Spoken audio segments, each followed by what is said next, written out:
Stephen Thompson and Gilbert Burns call out Jorge Masvidal after Leon Edwards turns him down. Justin Gaethje really hates Charles Oliveira for some bizarre reason. And the legend of the sport, Carlos Condit, retires from MMA for good. I thought I'd give my opinion on all of these topics in today's MMA news reaction video, starting with the most important one. As you know, Leon Edwards has claimed that he's going to sit out and wait for a title shot, however long that may be. He is not going to be taking on Jorge Masvidal next, even though that's what the UFC wanted to make next. Leon Edwards is going to sit out and wait for a title shot. I thought I'd go through the reactions of this, and there have also been some call-outs made to Jorge Masvidal now that people know that he's looking for an opponent and there's no opponent for him. So let's break this down. Gilbert Burns was the first man to react to Leon Edwards saying that he's going to wait out for a title shot, and he claims, "You are scared. You call Masvidal out. Now you don't want to fight. You call me out only when I have a title shot. Now is ducking. You are fake." Now, very, very broken English in certain areas, but the point is very well heard. And I claimed this yesterday as well when I broke this down, although I did not get to Gilbert Burns' reaction. Leon Edwards claimed a couple of months ago that he wanted to take on Jorge Masvidal in November or December, and he was all up for it. Now he's saying otherwise. Gilbert Burns calls this out, and then he says it again. "Man, this makes zero sense to me. First, a guy hit you with 3 pieces and a soda on your own country, and nothing happened." Taking a little bit of a low shot there at Leon Edwards, trying to get him emotionally riled up. Maybe Gilbert Burns really wants to see this fight between the two of them. Who knows? You being asking for this fight for years, last month you just did, and now you turn the fight down, exactly what I said yesterday. Is it just me, or does this guy not want to fight? It's crazy. Kind of got some good points against Leon Edwards there, but Gilbert Burns, that was his reaction to things. And then Stephen Thompson also gave his reaction as well and says, well, if Leon Edwards won't fight at Game Bred Fighter, I'd love to step in and run it back. We all know Masvidal 2.0 is a different animal. Fucking Stephen Thompson calling out Masvidal in the nicest way possible, just sliding in a nice little insult. Not insult, sorry, he would never insult anyone, dear Stephen Thompson. Mr. fucking Perfect over here. We all know Masvidal 2.0 is a different animal. Just giving him a little bit of a compliment, making sure that, you know, Masvidal feels real nice after a call out from Stephen Thompson, and maybe he'll even consider it, which is crazy because Stephen Thompson beat him. He should have no interest in running it back, but you know, every welterweight with a fucking brain other than Leon Edwards wants the Masvidal fight because they know it can get them right back in the mix with a lot of momentum. Masvidal responded to Leon Edwards as well and says, if you're not going to fight me, then keep my name out of your pussy-ass mouth, you clout-chasing biatch. And the biatch is very important here because it adds a little bit of flavour to this, okay? That isn't a regular bitch that he's thrown out there, okay? He could have called him a bitch. He added an extra vowel. He doubled the vowelage of the word bitch purely for insult-worthy combat, and I'm very proud of Jorge Masvidal there. Calls out Leon Edwards for asking to fight him and then acting like he doesn't want to do it now. Let's make Stephen Thompson versus Jorge Masvidal. I would not mind that matchup, but then again, if you're Jorge Masvidal, what do you do here? Stephen Thompson's calling you out. You've lost to him before. It's a bad matchup for you, in all honesty, because you're a stand-up guy. Wonderboy's a really good stand-up guy, and you just got KO'd. Better than you at stand-up, you could assume, because of what happened in their first fight where Wonderboy shut him down on the feet. Or do you go after Gilbert Burns, a guy you haven't taken on before, a guy who's probably closer to your size as well and your range, and is going to get a bit scrappy on the feet with you, so you do have a chance of KOing him. Usman KO'd him on the feet, let's not forget. And he beat Stephen Thompson.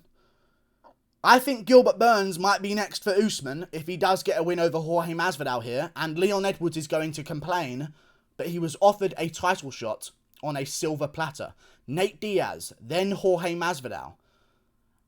There are welterweights that would beg.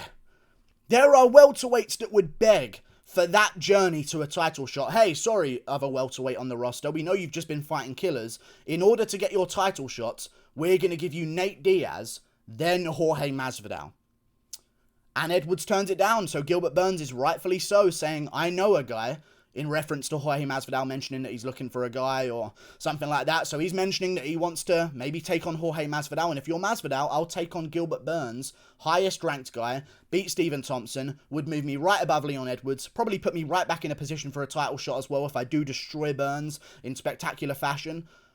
I think that Gilbert Burns versus Jorge Masvidal might be next, purely because of Leon Edwards being a dumb cunt. And that's what you get for not wanting to fight. He's going to get passed over. People are going to feel bad for him. But it's his own fucking fault, because when you answer the phone and say yes, you get things in the UFC. And Leon Edwards has really forgotten that rule, it seems. So, very good matchup. Gilbert Burns, Jorge Masvidal. I think Burns...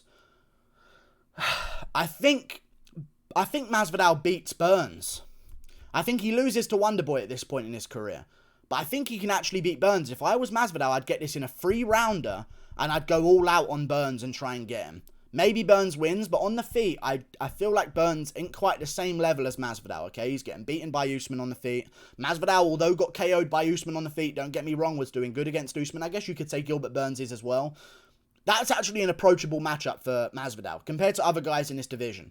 I actually don't mind his chances against Gilbert Burns. Maybe I'd pick Gilbert Burns, but man, that's a good approach for Masvidal to get right back in the mix, get him towards that title shot. I think that's what they're going to do next. Leon Edwards fucked up. Stupid bitch. Moving on, though. Now we've covered that one. Let's get straight into the next topic. Justin Gaethje hates Charles Oliveira and just verbally tore him a new noose for no reason. Well, I know the reason, and I'm going to get to it in a second. Here we go. He calls it that Poirier's going to beat Charles Oliveira, and I'll tell you why. Because it's just the same thing with every fucking fighter, and you probably know what I'm going to say. He said Oliveira's a great grappler. He's a great grappler. But again, he doesn't have a great ability to take you down to the ground.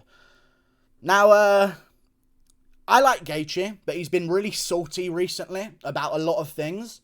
And, I don't mind shit talk, but when it's all just lies, there's something else other than you just wanting to shit talk someone. It's a hatred, I feel like. He doesn't like Oliveira for whatever bitter reason he has. Maybe because he feels like he was shafted for a title shot and it shouldn't have been Oliveira and Chandler. Who knows?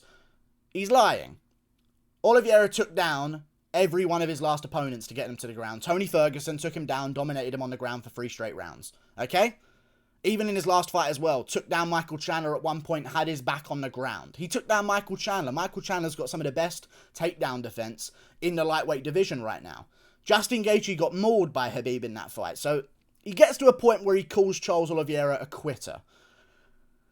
Gaethje, you tapped and you really gave up so much positional control on the ground against Khabib. Like, I feel like Gaethje needs a little bit of a shut up moment.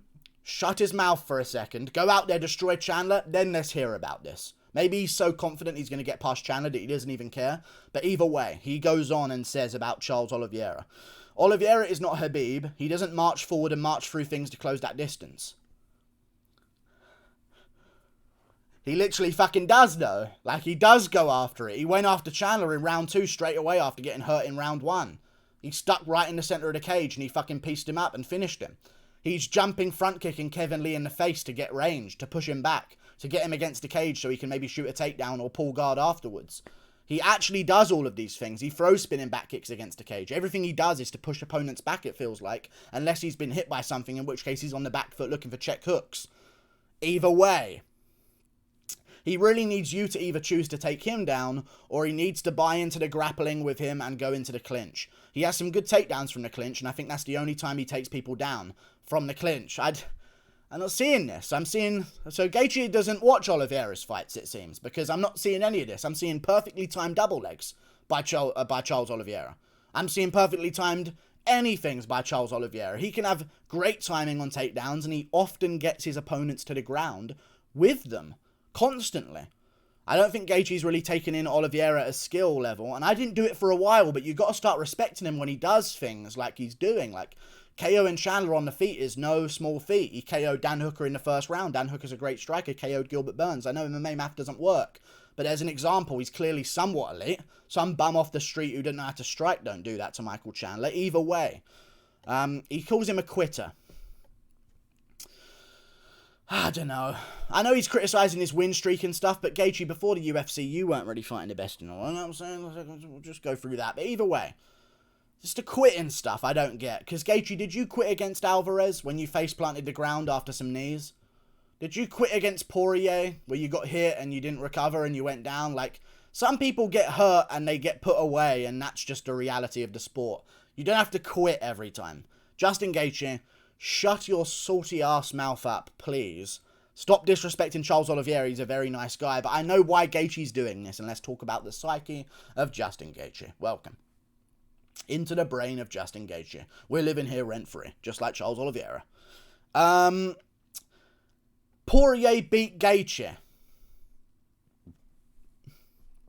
That answers all of this. All of this hatred. Poirier beats Gaethje. Poirier is fighting Charles Oliveira.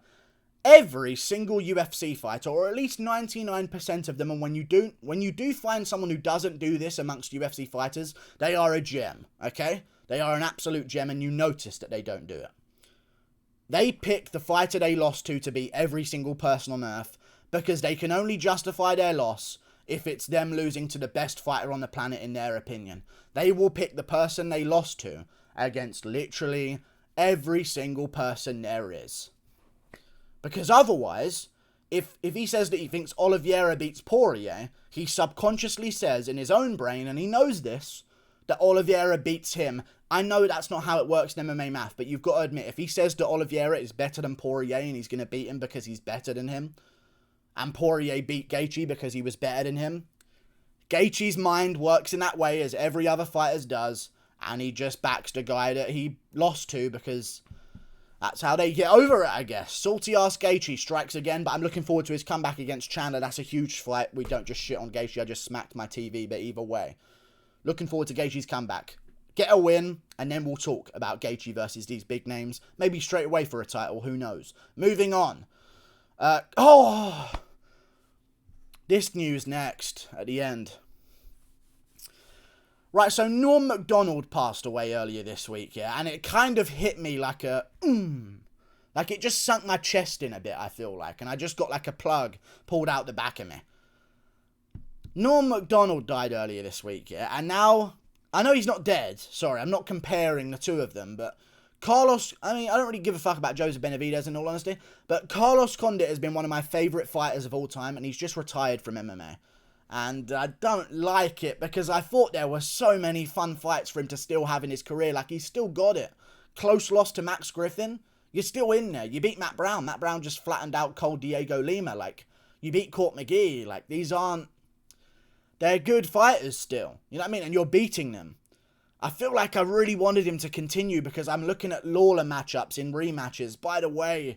The shame of this is that Carlos Condit has retired from MMA and he'll never get to say he was a UFC world champion, even though if you know MMA and you know what you're watching, you know he was the world champion in the UFC. You know he beat Lawler. Everyone knows he beat Lawler. And he's gone. And he's never going to be called champ. And it hurts. But he's got some great wins in his career, man. He's made some good money as well. I mean... He called it a day, said he doesn't really want to do it anymore. I get it. Started a new contract in the UFC against Max Griffin. Lost on the first hurdle.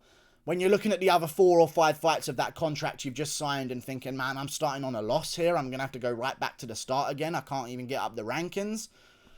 I just wish he would have stuck around because there's Nick Diaz matchups. A Nick Diaz rematch with Carlos Condit would be amazing. There's even a Mike Perry matchup. You know, Mickey Gall was calling him out. There's still some fun fights that you could make with Carlos Condit's name. Unfortunately, he has chosen to call it a day, and you can't blame him. You know, he's had some really great wins in his career.